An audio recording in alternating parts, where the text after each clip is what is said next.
dalhon ko kamo sa uluhan niining gabi sa pulong sa Dios, facing enemies victoriously.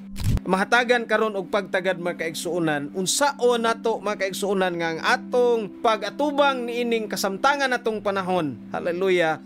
Mahimo kitang madaugon. Praise God. Nangandoy bata sa ato ang kinabuhi diha sa imong nahimutangan karon? Nag-desire bata sa ato ang kasing-kasing sa atong pagkinabuhi, sa atong pagpangalagad nining mga adlaw?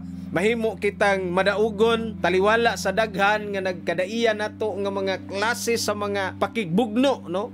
Facing the enemies nga atong ginabugno. Usahay may mga panahon sa ato ang pagpangalagad nga daw ang mga butang nga atong gikinahanglan daw sama sa kaaway nga atong ginabugno gyud, no? Aron nga ma-plaster, aron nga ma-arrange makaigsunan ang dagan sa atong kinabuhi matag adlaw. Partikular diha sa ato ang pagtuos Ginoo. Diha usab sa mga bahin, sa mga material nga mga butang. Even sa ato ang emotions, dunay mga panahon nga daghan kita ginapakigbisugan, no?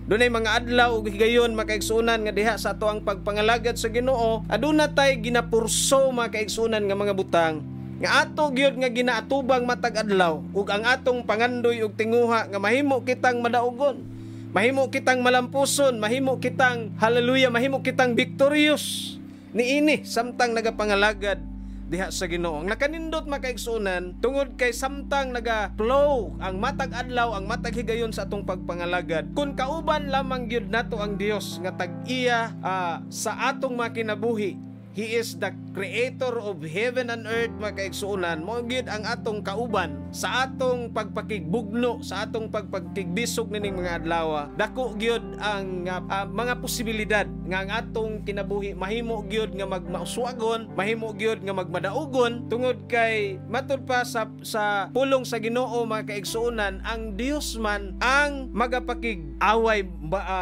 uban kanato mga kaigsuonan. Nining gabi tulo ka mga estratehiya nga ato karon nga hallelujah ato karon nga hisgutan kalambigit kabahin sa ato ang pagpakigbugno matag adlaw. Dili kita mahimong magmalampuson, we can never survive kung wala kining mga estratehiya, wala kining mga butang nga atong himuon pinaagi sa mando sa pulong sa Dios, pinaagi sa iyang mga mensahe nga atong nabasa mga kaigsuonan. Importante kaayo no nga ato ang makuptan kini nga mga konsepto, no, mga strategies nga atong buhaton aron nga maangkon gayud nato mga kaigsuonan ang kadaugan samtang nagapakigbugno kita matag adlaw ug adlaw sa mga butang ining kalibutan. Number 1 nga strategy, work resume but be on guard sa imuhang pagpangalagad, no?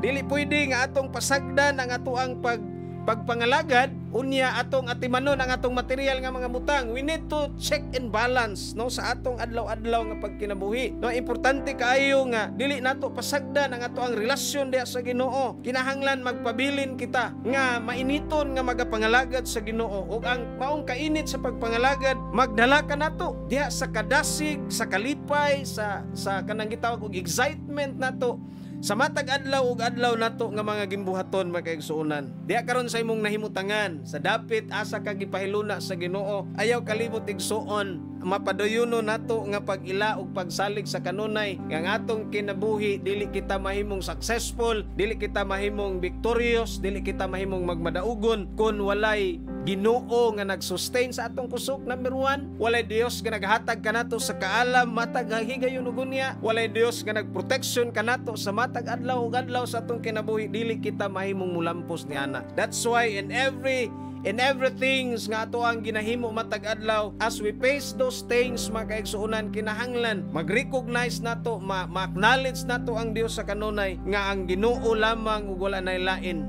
nga makatabang kanato sa mga panahon sa kalisdanan sa atong kinabuhi. So padayon igsuon, no, sa pagpangalagad, padayon igsuon sa kinabuhi subay sa kabubuton sa Ginoo ug ang matag butang nga imong ginahimo, ginatrabaho matag adlaw, kini nga mga butang makapahimaya usab kanunay diha sa atong buhi nga Dios. Ikaduhang strategy mga kaigsuonan nga angay natong hinumduman, no, sa ato ang makadunayon nga pag kinabuhi sa matag adlaw. Cooperation and reassurance nato gikan sa pulong sa Ginoo. Imuhang mahinumduman sa imong personal nga kinabuhi, adunay mga higayon nga imong maengkwentro samtang nagapangalagad ka, nga adunay mga adlaw sa imong kinabuhi samtang nagapaningkamot ka sa mga butang nga imong ginaatubang, gina-desire sa imong kinabuhi, adunay mga pagtamay. Hello, adunay mga correction siguro or unsa man nga pamaagi nga usahay makapadiskurahi kanimo sa pagkinabuhi. Usahay may mga panahon nga sa imong pagpangalaga diha sa Ginoo, diha sa imong dapit, dunay mga panahon nga tamayon ka, no, sa imong pagsunod sa Ginoo. Apan kinahanglan makaigsuunan nga magpabilintang lig-on ug dili matarog sa atong pagsalig diha sa Ginoo sa kanunay, no? Dili basta-basta gud ang mga pressure sa atong kinabuhi nga atong gina-encounter matag adlaw. Ug dili kita mahimo nga makalabang niini nga mga pressures kon walay Dios, hallelujah, nga magapakiguban kanato matag adlaw. Dili nato malabang ang maong mga test sa atong kinabuhi kun wala ang tabang sa Dios, wala ang presensya sa Dios nga magalihok sa matag usa nato kakasing-kasing dining mga adlaw. Muna nga salamat sa Ginoo ning adlaw, taliwala sa ato ang gina-encounter matag adlaw nga mga challenges, even sa mga gipanulti sa mga tao sa atong palibot. Kinahanglan igsuon magmapadayonon ta sa atong pagpangalagad sa Ginoo. Kinahanglan nga magmainiton ta kanunay sa atong pagpangalagad sa Ginoo. So inumduman nato igsuon whatever things nga naa nimo karon, mao kanay gamiton sa Dios aron ang imong pagpangalagad sa Ginoo magmalambuon ug magmauswagon sa tanang adlaw sa imong kinabuhi. So we need cooperation, brothers and sisters in Christ, sulod sa iglesia. Kinahanglan kita og kanang cooperation diha sa matag usa. So ay dunay mga panahon siguro ang imong igsuon diha sa pagtuo nagakaluya. Dunay mga panahon siguro sa imong pagpangalagad mibati og kaluya kauga ang imong igsuon sa pagtuo. Kinahanglan nga ang imong kinabuhi andam kanunay nga mudasig ngadto kaniya. Mahimo kang blessing ngadto sa imong isig ka magtotoo. Unsa man ang mga butang nga naa kanimo nining adlaw o nining gabi, kana nga butang gamiton sa Dios aron magmauswagon ka sa imong pagpangalagad ngadto sa Ginoo. Hinumduman nato kanunay nga bisan sa distansya sa atong mga dapit, ang Dios nga atong gialagaran nasayod sa tanan nato nga mga pagpanginahanglan. Ang Dios nga atong gialagaran nahibalo ng daan mga kaigsuonan sa mga butang buhaton niya sa imong kinabuhi aron ikaw magmauswagon og mahimong magmadaugon sa imong pagpangalagad sa Ginoo. Ug ang katapusan magkaigsuonan, working hard for God. Now, pangutana sa Ginoo kanimo nining gabi, kumusta man ang imuhang pagpaningkamot sa pagpangalagad sa Ginoo? No, sama kanako siguro dunay mga encounter sa kinabuhi nga atong nagian sa pipila ka mga katuigan sa atong kinabuhi, and then we are so thankful to God. Nulipayon kita magkaigsuonan tungod kay taliwala sa nagkadaian nato nga mga nasugatan sa atong kinabuhi diha sa pagpangalagad.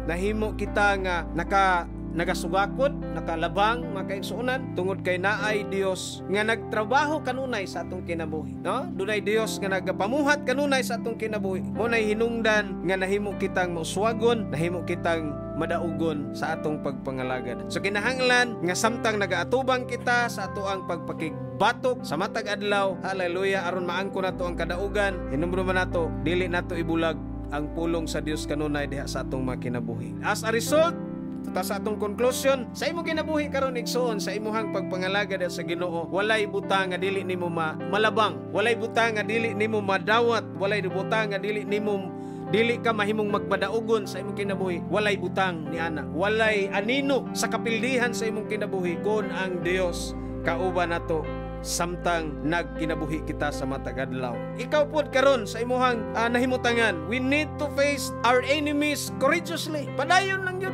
no? Inay mong kaugalingon nga padayon lang yun. Kay magmadaugon ta nga numan ang Dios God ang nakigbugno alang kanato makaigsunan. Ato gyud nga hinumduman kanunay nga kung wala ang instruction o pulong sa Ginoo, tabang sa Ginoo sa atong kinabuhi, dili gayud kita magmadaugon sa ato ang kinabuhi sa matag adlaw.